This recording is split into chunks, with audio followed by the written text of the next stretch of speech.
খেয়াল করে দেখেন। ইফতারের বস্তু দিবা না, না দিলে পানি দিয়ে ইফতার করুম, তাও আল্লাহ আঙ্গ কবুল করবো। নবে যাই কবো ইফতারের টাইম এলো, ইফতারের বস্তু অন্তরে বানাও না কিছু। কি বানামু ইফতারের বস্তু? কি কোনটা আনছুন? পানি ছাড়া তো আর কোনো বস্তু নাই। আমি আর কি আনুম, পোলাহানে কামে করে তোরা আমার একটা টেও দেয় না। আজকে পয়লা রোজা তো কোনটা টানুনি নাই, তাহলে বড় পোলার বেতে নুন দিছে, ওরা কোনটা বানাইছে টানাইছে নি, হে নি ইস্টার করে আহি গা। বউ, তোমরা ইফতারের কোনো বস্তু আনছো? আমার কাছে তো পয়সা পাতি নাই, আমি তো কিন্তু আনা হারি নাই। থাকলে দাও, আমরা দুজন ইফতার করে যাই। কে হেসুম কানা ছুড়ো পোলা ভালো কইয়া ছুড়ো পোলার মধ্যে গেলান কে?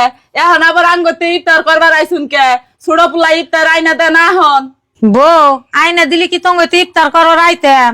আইনা দিলেও আইতেন, আন্নে গোজে স্বভাব। হেসুমকা ছুড়ো পোলার কামাই একটু ভালো আসাল, আঙ্গ থুইয়া গেছিলেন গে। এখন আবার ছুড়ো পোলায় কামাই করা হান না, ওই যে ইফতারের বস্তুর নিগে আইয়া পড়ছুন। মা আন্নে তো জানো নি দাদা বেতন নাই কি আমরা দুই যায় মার বেতনে পয়সা নিস্তারের বস্তা আনছে হিন্না নেগো দিমুনি হি বুঝি তুমি ডোবা না গেছো মা ওই তো আইছে সাটি দে দাও বাতি জইতার খুলবুনি।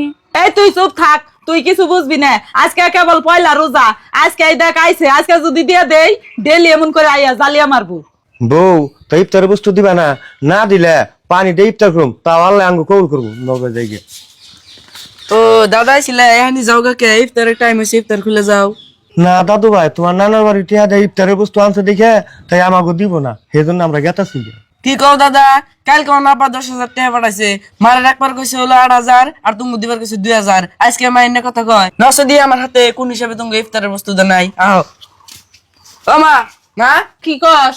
কি আর কমু, নামাজ পড়লে আর রোজা থাকলে কোনদিন মানুষ ইমানদার হইলো? রাস্তাতে মানুষ গেলেও ইফতার করবার নিকে ডাইকে আনো নাকি? আর তুমি কোন হিসাবে দাদা দাদি না করে দিছো? তুমি কেমন রোজাদার হইছো? গেদা, আসলে তো তুই আমার জ্ঞানের চোখটা খুইলা দিছ। আমারই বুঝার ভুল হইছিল। আব্বা মা আন্নে আঙ্গতে আজকে ইফতার করুন, আর রোজার হারাম আসার দাদা গো বাড়িতে জানাবো না, আঙ্গতেই থাকবেন, সেহেরিও খাইবেন। বউ, তোমার বোনটা যে বুঝছ, এটাই আমি খুশি। আর রোজার একটা মাস তোমার বাড়িতে থাকুম, তোমার বাড়িতে ইফতার করুম। ও বাবা আন্নে রাতে লেনে বহুন, আমি ঘরে ঘরে ইফতারের বস্তু সব বাইকের নিয়ে